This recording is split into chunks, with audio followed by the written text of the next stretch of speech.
Good morning साथियों, आप सभी को वेरी वेरी गुड मॉर्निंग। आज काफ़ी लंबे समय के बाद हम लोग जो है कुछ करेंट का जो क्वेश्चंस है उसको डिस्कशन कर लेते हैं। तो सबसे पहला जो यहाँ पे है वो अभी दो नया रामसर साइट्स जुड़ा है, ठीक है। तो ध्यान में रखेंगे ये जो दो नया रामसर साइट्स है वो बिहार में जुड़ा है, ठीक है। बिहार के बक्सर के गोकुल जलाशय है, ठीक है, और चंपारण जिले का उदयपुर झील है। तो इस दोनों को क्या किया है कि रामसर साइट्स में शामिल किया है, ठीक है। तो ध्यान में रखेंगे इसी के साथ रामसर साइट्स बढ़ के कितना हो गया, 93 हो गया, ठीक है। और बिहार में कुल कितना हो गया, तो ये 5 हो गया, ठीक है। इससे पहले बिहार का याद रखेंगे कि बिहार में जो 5 था उसमें सबसे पहले कांवड़ झील था, ठीक है। ये कांवड़ झील कहाँ पे है, ये बेगूसराय में है। एशिया का सबसे बड़ा गोखुर झील है। गोखुर झील क्या होता है, जब नदी जो है मियांडर बनाता है, यानी अपने रास्ता को छोड़ के जैसे ये नदी जा रहा है, लेकिन क्या होगा कि ये नदी अपने मूल रास्ते को छोड़ के और ये दूसरा रास्ता बना लेगा, तो यहाँ जो जल का मात्रा होगा दैट इज कॉल्ड गोखुर झील, ठीक है। मियांडर इंग्लिश में इसको कहते हैं। और बिहार में जो पहला कांवड़ झील है उसको 2020 में क्या किया था, रामसर साइट्स में शामिल किया था, और यह भारत का 39वां रामसर साइट था। तो ध्यान में रख सकते हैं इसको। इसके अलावा जो 2024 में दो नया रामसर साइट्स को जोड़ा गया था, एक नागी था और एक नकटी था। ये दोनों बिहार के जमुई में है। जमुई के बारे में याद रखेंगे कि ये सोना के लिए, गोल्ड के लिए प्रसिद्ध था। ये 3 बार अभी तक बीपीएससी में 68 में और 69 में, और ये दो अभी जो 71st हुआ था, ये तीनों बार क्या किया है, तो ये पूछा है गोल्ड के लिए कौन सा फेमस है, तो ये है आपको जमुई। तो ध्यान में रख सकते हैं इसको। इसी के साथ ये भी याद रख सकते हैं कि भारत में कुल कितना हो गया, अभी 93 हो गया, ठीक है। भारत में कुल 93 रामसर साइट्स हो गया है। अभी तो 2 बता दिए हैं, ये बिहार का ही है। और इससे पहले जो था वो बिहार का नहीं था बल्कि ये राजस्थान का था।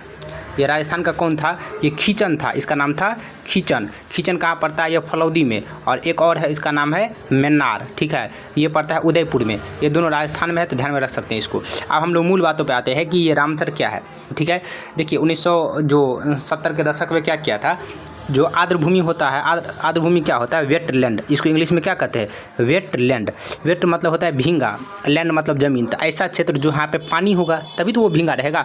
यानी ऐसा क्षेत्र जहाँ पे पानी हो उस क्षेत्र को बचाने के लिए पहली बार बात कर रहे हैं ईरान के शहर रामसर में। ईरान का एक शहर है, उसका क्या नाम है, रामसर।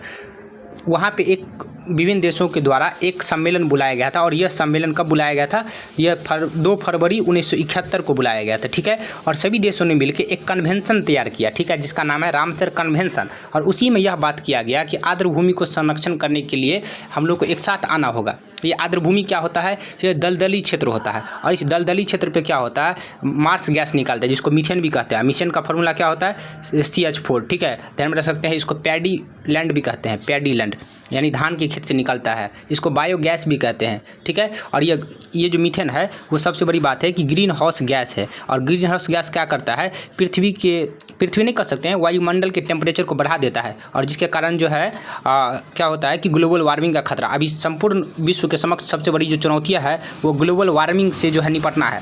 और ग्लोबल वार्मिंग के कारण ही आज देखिए जो अभी 71st बीपीएससी में पूछा था, याला ग्लेशियर, इसको मृत घोषित कर दिया था, ठीक है। याला ग्लेशियर को क्या किया था, मृत घोषित कर दिया गया था, ध्यान में रख सकते हैं। इसके अलावा ग्लोबल वार्मिंग से क्या हो रहा है, तो समुद्री जल स्तर में वृद्धि हो रहा है। समुद्र का जल स्तर वृद्धि हो रहा है। अब समुद्र का जब लगभग 20 सेंटीमीटर तक समुद्र का जल स्तर बढ़ गया। अब समुद्र का जल स्तर बढ़ेगा तो जो द्वीपीय है, यानी आइलैंड है या द्वीपीय देश है। अब द्वीपीय देश में कौन सा है, मेडागास्कर। इंडोनेशिया में देखिए 13,000 द्वीप है, ठीक है। जापान तो 4 मेनली द्वीप से बना है, तो वो लोग डूबने का खतरा है। यहाँ तक तो ठीक है। ये जो भारत का नक्शा है, यहाँ पे बांग्लादेश का एक द्वीप है, उसका नाम है न्यू मोरे द्वीप, वो तो पूरी तरीके से डूबने के कगार पे आ गया है। और भारत का जो सबसे दक्षिणतम पॉइंट है, इंदिरा पॉइंट, वो तो 2001 के जो सुनामी आया था वो भी डूब गया। तो ग्लोबल वार्मिंग के लिए ये खतरा है। तो अभी थोड़ा सा हम डिस्कशन कर दिए ग्लोबल वार्मिंग के बारे में। अब हम लोग आते हैं, ये रामसर कन्वेंशन कब हुआ था, तो अभी बताए हैं 1971 में हुआ था। 2 फरवरी 1971 को रामसर कन्वेंशन हुआ था, ठीक है। और इसको लागू कब किया गया था, तो 1975 में इसको क्या किया था, लागू किया था। और भारत कब शामिल हुआ, तो भारत जो है 1982 में शामिल हुआ था। तो ये 3 चीज़ बहुत इंपॉर्टेंट है, इसको ध्यान में रख सकते हैं। इसके अलावा ध्यान में रखेंगे कि भारत जो है 1982 में शामिल हुआ। भारत का जो पहला रामसर है जो साइट था वो चिल्का झील है, ठीक है। चिल्का झील ये उड़ीसा में है। चिल्का झील कहाँ है, उड़ीसा, ठीक है। इसके अलावा भारत का जो सबसे बड़ा है रामसर साइट वो सुंदरवन का डेल्टा है, सुंदरवन का डेल्टा है, ठीक है।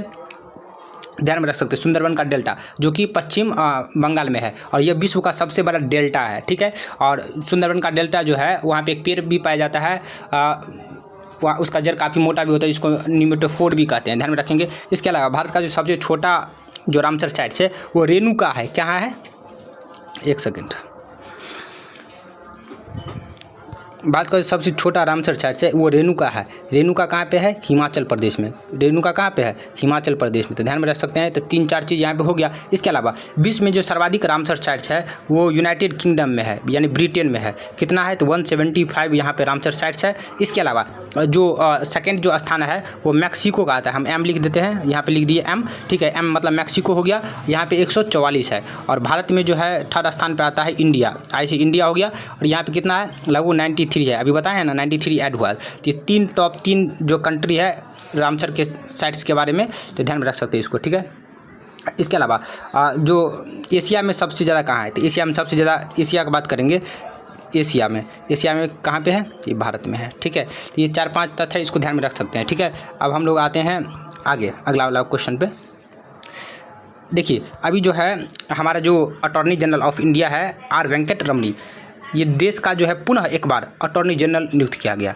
नियुक्त कर सकते हैं या इसका कार्यकाल को एक्सटेंड कर दिया, कार्यकाल को, यानी इसका जो टाइम पीरियड था उसको बढ़ा दिया गया है। तो अब हम लोग आते हैं, सबसे पहले देख लेते हैं कि ये अटॉर्नी जनरल क्या होता है, ठीक है।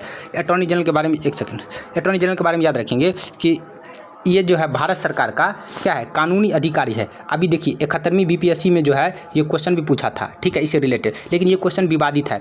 हो सकता है आयोग इस क्वेश्चन को डिलीट भी कर देगा, लेकिन जो इसका आंसर भी चेंज कर देगा, लेकिन ज़्यादातर चांस इस क्वेश्चन को डिलीट कर देगा।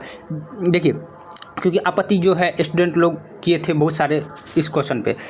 इसका जो मेन कारण है, देखिए इसमें बोला था ये राष्ट्रपति को सलाह देता है। देखिए ये एक्चुअली में राष्ट्रपति को सलाह नहीं देता है, ये भारत सरकार को सलाह देता है। किसको सलाह देगा? भारत सरकार का जो है कानूनी सलाहकार है, कानूनी सलाहकार है। लेकिन एक बात तो ये भी तो है कि ध्यान में रख सकते हैं कि भारत सरकार का जो समस्त काम जो होता है वो तो राष्ट्रपति के ही तो नाम से होता है। तो एक लॉजिक ये बन सकता है, हालांकि हम ये नहीं कह सकते कि ये क्वेश्चन डिलीट होगा, लेकिन एक अर्थ यहाँ पे ये भी है कि भारत सरकार का जो समस्त कार्यपालिका का जो कार्य होता है वो राष्ट्रपति के नाम से होता है। चूँकि राष्ट्रपति के नाम से होता है तो ये कहा जा सकता है कि ये राष्ट्रपति को जो है कानूनी सलाह जो है देता है। लेकिन एग्जैक्ट आंसर आप देखिए बीपीएससी क्या लेता है, तो ध्यान में रख सकते हैं इसको, ठीक है। इसके अलावा ध्यान में रखेंगे ये जो है अभी बता दिए सर्वोच्च कानूनी सलाहकार है। आर्टिकल 76 में इसका चर्चा है। अटॉर्नी जनरल को हिंदी में महान्यायवादी कहते हैं। अभी भारत का ये 16th महान्यायवादी था जिसका नाम था आर वेंकट रमनी। इससे पहला जो 15वीं था वो के वेणुगोपाल था, के वेणुगोपाल था। ध्यान में रखेंगे इसका जो नियुक्ति करता है वो राष्ट्रपति करता है, और ये राष्ट्रपति के प्रसाद पर्यंत, यानी प्रेसिडेंट, राष्ट्रपति के प्रसाद पर्यंत काम होता है। प्रसाद पर्यंत कहने का तात्पर्य है उसकी नियुक्ति भी राष्ट्रपति करेगा, ठीक है, और हटाने का भी कार्य कौन करेगा? राष्ट्रपति करेगा। तो शपथ भी राष्ट्रपति दिलाएगा, ठीक है। तो ध्यान में रख सकते हैं इसको, सारे कार्य राष्ट्रपति होता है, इसलिए वो राष्ट्रपति के प्रसाद पर्यंत काम करता है, ठीक है। और इसका एक और खासियत है कि इस बार क्वेश्चन ये भी आया था आपको कि ये किसी भी सदन में बैठ सकता है, ठीक है, बोल सकता है, ठीक है, बोल सकता है, उसके बाद ये बोल सकता है, भाग ले सकता है, लेकिन सबसे जो बड़ी है वो मतदान नहीं कर सकता है, ठीक है। मतदान तो संसद का सदस्य करता है और ये संसद का सदस्य होता ही नहीं है, इसलिए जो है ये मतदान नहीं कर सकता है। मतदान के लिए संसद का सदस्य होना जरूरी है, लेकिन ये भी है, ये आर्टिकल 88 में लिखा था कि संसद के सदन में बोल सकता है, बैठ सकता है, लेकिन मतदान नहीं कर सकता है। इतने सारे ये जो है कॉन्सेप्ट है। अब इसका बात आता है कि योग्यता क्या है। देखिए इसका जो योग्यता है कम से कम 10 साल का वकील होना चाहिए, एक्सपीरियंस होना चाहिए, ठीक है, या 10 साल का एक्सपीरियंस होना चाहिए वकील के रूप में, या 5 साल जो होना चाहिए वो किसी हाई कोर्ट में जज के रूप में काम करना चाहिए, जज के रूप में। तो यहाँ 5 साल है हाई कोर्ट में जज, हाई कोर्ट, ठीक है, ध्यान में रख सकते हैं इसको। अभी बिहार क्या नाम है, भारत में कुल कितने हाई कोर्ट है वो आप लोग कमेंट सेक्शन में बता देंगे। और ये राष्ट्रपति की नज़र में जो है कानूनी का ज्ञाता हो, तो ये 3-4 केस है, इसके आधार पर जो है अटॉर्नी जनरल का नियुक्ति होता है। तो ये भी यहाँ पे ये हम आशा करते हैं कि ये लोग जो है कॉन्सेप्ट इसका क्लियर हो गया होगा। अब हम लोग जो नेक्स्ट क्वेश्चन पे आते हैं, एक सेकंड।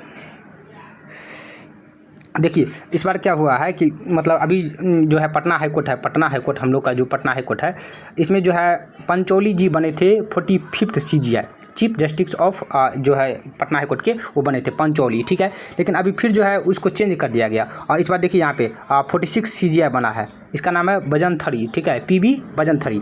अब इतने कम कार्यकाल के दौरान हाई कोर्ट के जज CGI, हाई कोर्ट का जज नहीं है ये तो CGI है, का बदलना काफ़ी विवादास्पद जो है बातें हैं। इस पर जो है ये हाई कोर्ट में जो है बार बार जब न्यायाधीश को बदल दिया जाता है तो ये मेंस के लिए क्वेश्चन भी बना जा सकता है, ठीक है। ध्यान में रखेंगे पटना हाई कोर्ट का स्थापना 3 फरवरी 1916 को हुआ था, जबकि पटना विश्वविद्यालय का स्थापना 1917 में हुआ था, ठीक है। 1917 में ही चंपारण सत्याग्रह हुआ था जहाँ पे गांधी जी का यह पहला असहयोग आंदोलन था, ठीक है। 1918 में अहमदाबाद मिल स्ट्राइक हुआ था और 1919 में जलियांवाला बाग हत्याकांड हुआ था। ये कुछ तथ्य है जिसको हम लोग देख सकते हैं। एक सेकंड। इसके अलावा लास्ट जो है ये सामान्य मेंस के लिए कुछ ये है एक तथ्य डाल दिए हैं, इसको देख सकते हैं। विधानसभा बिहार का जो विधानसभा चुनाव होने वाला है उसकी जो घोषणा है 6 अक्टूबर के बाद होगा, ठीक है। यानी 6 अक्टूबर तक कुछ नहीं होगा, 6 अक्टूबर के बाद होगा। अब यहाँ पे ये भी याद रख सकते हैं, यहाँ पे देखिए अभी हम लोग जूम करेंगे तो एक यहाँ पे तथ्य बिहार के, एक सेकंड यहाँ पे मिटा देते हैं। बिहार का जो यहाँ पे है CEO विनीत कुमार क्या नाम है गुंजियाल है, यानी बिहार का जो चुनाव आयुक्त का ये कार्य को देखेगा बिहार में, उसका नाम विनीत कुमार गुंजियाल है, ठीक है। तो इसको ध्यान में रख सकते हैं, ये कभी भी करंट में और छोटे एग्जाम में पूछा जा सकता है, ठीक है। अब हम लोग याद रखेंगे कि बिहार विधानसभा का जो चर्चा है वो आर्टिकल 170 में है, ठीक है। विधानसभा का जो चर्चा है वो आर्टिकल 170 में है और विधानसभा में अधिकतम कितना सदस्य होता है 500 तक हो सकता है, ठीक है। और न्यूनतम कितना होना चाहिए 60 होना चाहिए। हालांकि कुछ इसका अपवाद राज्य है, गोवा है, सिक्किम है, 32 सीट वगैरह है, उसमें ये अपवाद की कैटेगरी में आ जाता है। ये हो गया। इसके अलावा विधान परिषद के बारे में याद रखें कि विधान परिषद का उल्लेख आर्टिकल 171 में है और विधान परिषद में कुल कितना सदस्य होता है मैक्सिमम, तो 1/3 ऑफ विधानसभा सीट, यानी विधानसभा का जितना सीट होगा ना उसका 1/3 कर देंगे, वो इतना मैक्सिमम होता है। और मिनिमम जो होता है वो 40 सीट होता है। तो ये आपको 2 तथ्य यहाँ पे जानना अत्यंत ज़रूरी था, ठीक है। और कुछ जो है बिहार के बारे में तथ्य भी बता देते हैं कि बिहार में कुल 243 विधानसभा सीट है। कितना है उसमें से जो है 38 सीट जो है वो SC के लिए और 2 सीट जो है वो ST के लिए आरक्षित है, ठीक है। आप लोग कमेंट सेक्शन में बताइए तो ये 2 जो सीट ST के लिए आरक्षित है वो कौन सा है, ठीक है। इसके अलावा जो बिहार विधानसभा का चुनाव करवाएगा वो कौन करवाएगा, वो आपको चुनाव आयोग करवाएगा। कौन करवाएगा? चुनाव आयोग, भारतीय चुनाव आयोग या केंद्रीय चुनाव आयोग करवाएगा। और इसका चर्चा जो है आर्टिकल 324 से 329 के बीच में है, ठीक है। और ये भाग 15 में इसका व्याख्या है, भाग 15 में। इसी के साथ हम अपने सेशन को समाप्त करते हैं। धन्यवाद।